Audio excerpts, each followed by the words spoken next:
Hello everyone, it's your boy Matt here, making a video today about a famous book and movie called Fight Club. It's a fantastic piece of literature for the study of ideology and also kind of understanding what young men go through, men in general. So, in summary, the book, in the context of understanding ideology, really needs to be seen through the lens of Tyler Durden. There's going to be spoilers in this video. So Tyler Durden is the protagonist in the story has dissociative identity disorder. And what happens is that he will go between two different people when he has a dissociative state. So this is a disorder which, in talking outside of the context of the video today, is very much disputed in the field of psychology because there's not a lot of statistical, there's not a lot of data, there's not a lot of cases of it where we see it and it can't be explained by something else. So there's no need for it to form its own statistical category. It's just not useful. And a lot of the cases of it, they don't stack up to investigation. They don't. There's not enough evidence for it. But getting back to the movie, through the context of this of what I'm talking about today, we need to see the movie through the eyes of Tyler Durden. So Tyler Durden is the dissociative identity of the protagonist. The protagonist has a upper middle class white collar job. He's very disenfranchised with it. And what happens is that he has this alter ego who does all the things that he would not do. So what ends up happening is that this guy ends up creating a militia, which then, and it starts off first through a chain of unregulated MMA, which he called Fight Club.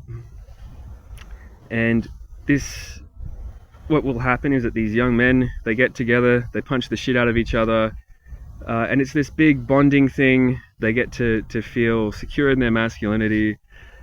They get to act out all of the socially expected behaviors which they're meant to have as men, the aggression, the ability to have glory, these things which were trained into male culture so that we could go to war and get our balls blown off. And that's a central theme of the movie, is the crisis of masculinity, where there is no, where the role of men no longer is adaptive. The men don't need to be able to fight and go to war anymore. So these behaviors, this need for glory, this need for violence is not adaptive in the corporate environment. And it is a contrast to the understanding of the cultural narratives which the young men have grown up with and been trained to seek out, because they were trained to be, by the previous generation, to be able to survive in their world. So Fight Club is set in the 90s. So this is when the United States was had not yet, and the world had not yet paid for neoliberal ideology. At this point, we had not had the 2008 financial collapse. We had not, the system of global super capitalism, where there was limited regulations and we primarily let business do as they wished, had not imploded on itself, right? We hadn't seen the incredibly shoddy practices such as subprime mortgages and that kind of thing. So this movie is before that corporate image got dirtied, and it was seen as something which was just, that's not a bad life. Okay, you're not doing an evil thing by working for one of these corporations. But it as a great piece of literature, the book explores the protagonist's view of these things in a bit of depth. So when I'm shallowly passing over all this, because there's so much I can talk about with this book. Now, getting back to my main point, which is from Tyler Durden's perspective. So what he does is that he gets these young men to fight each other as sort of a community thing, a place to enact classical masculinity. These young men get companionship. What he then does is that he then moves the fight clubs into a terrorist organization where they were systematically attacking symbols of capitalism. So they would smash up Starbucks stores, chain coffee stores, and they eventually got to the point where they manufactured a large amount of explosives, and they blew up several of the headquarters for some credit card companies. The idea is that they would erase all the debt that everyone had. And that movie, but the reason why he's getting these young men to do that is because if they destroy the structures which they perceive to be keeping them from having a reasonable life, then they'll live in a world where they're able to act out their values, which are kind of fucked up values, if I'm honest, but they want to live in a world where you own very little.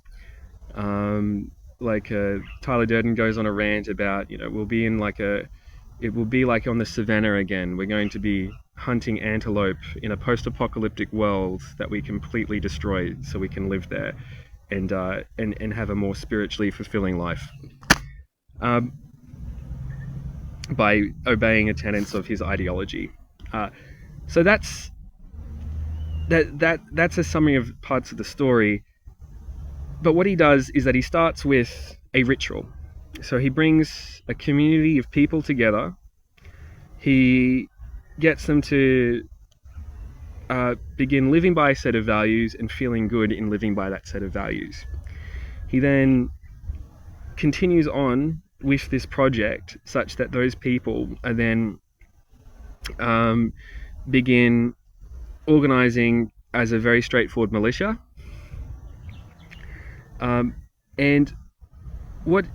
so that they can remove capitalism from the world.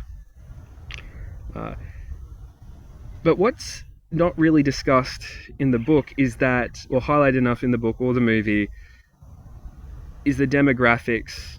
Or maybe this is probably more something which can be seen with the movie representation rather than the book, because the book what is not described in literature is not a place for me to project my own interpretation. But in the movie, most of the members of Fight Club are depicted as these lower middle class men.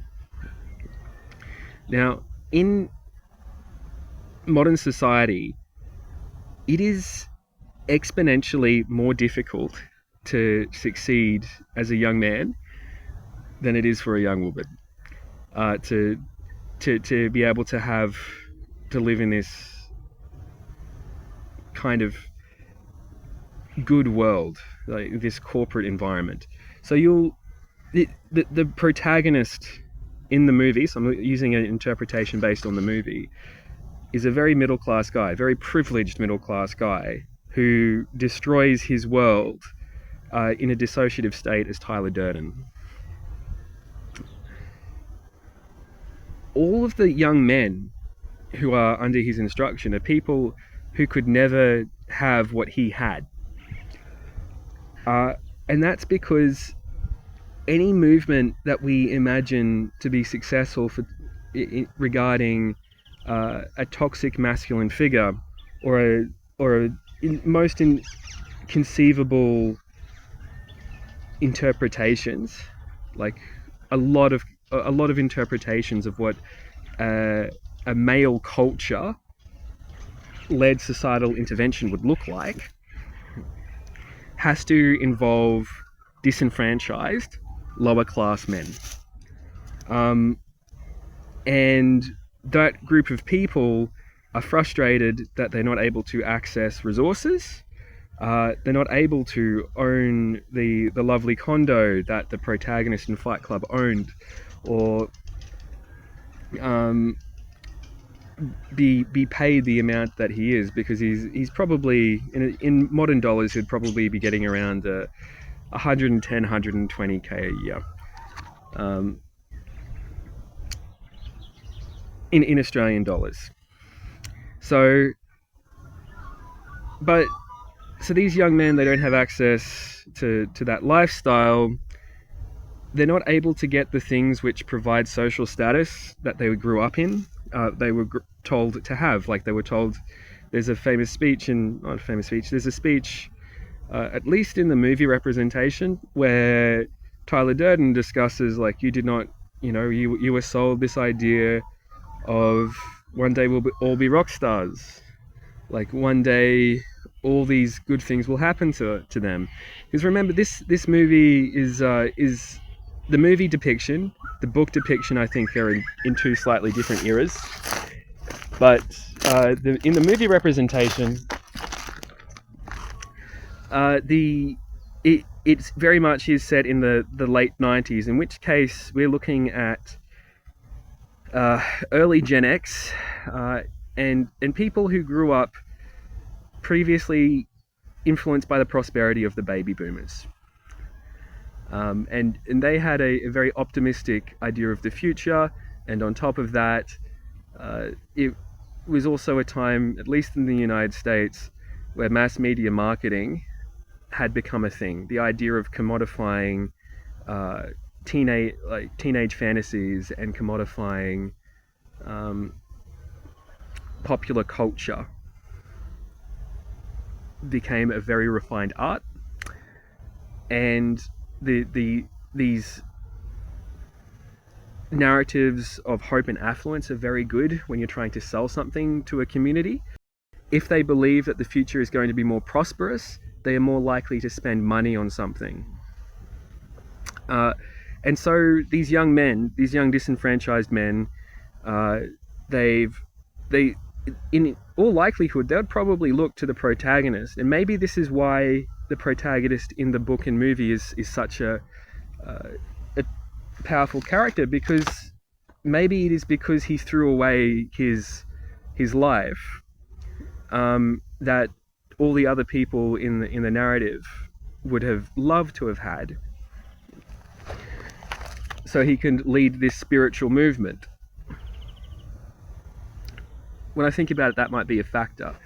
But returning to the central theme of my video, which was the idea of how do we understand ideology from Tyler Durden's perspective, what he's done is that he's engaged a community of people who have a cause that they can be operationalized against. You've got disenfranchised young men who are not going to have the life which they've been sold. They feel like the social narratives around them are misleading, and this makes them susceptible to a different ideology. Tyler Durden engages these young men in an activity which brings them into community with each other. He creates a series of rituals which provides emotional highs and lows, so he's now regulating the emotional state of this group of people, and he's then he's building behaviors of attendance and attendance as like a frequency, but the actual structural gathering of this group of people who can be operationalized in a direction. He then uses this process to radicalize people to the next step, but it comes through this process of rituals, and that's something which I think is very interesting in the study of ideology. And we'll see this throughout society. Like, belief systems are reinforced by the people next to you and through rituals. We have Christmas, we have Easter, we have these gatherings of a community of people together which are able to create bonds which allow that people to be operationalized in different directions. the conservative side of Australian politics does not function without a integrated conservative Christian group of people. If those ties are severed and they're able to exist because they have, as a cultural group in the long term, because there is this consistent gathering of people who have this agenda, who share a similar ideology, who gather together and are able to exchange ideas and to develop ideas on how to implement their ideology into society. It's a frequent thing. So that's why I'm talking about Fight Club today.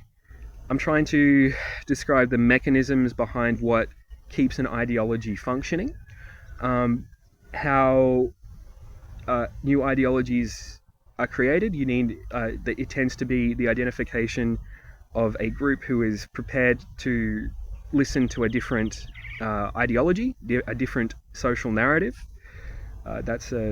I think those things in some ways can be interchangeable definitions. Can be. Ideology is a lot more broad than that, but if you wanted a heuristic social narrative, you get close-ish. And yeah, thank you for listening to my rant. Cheers.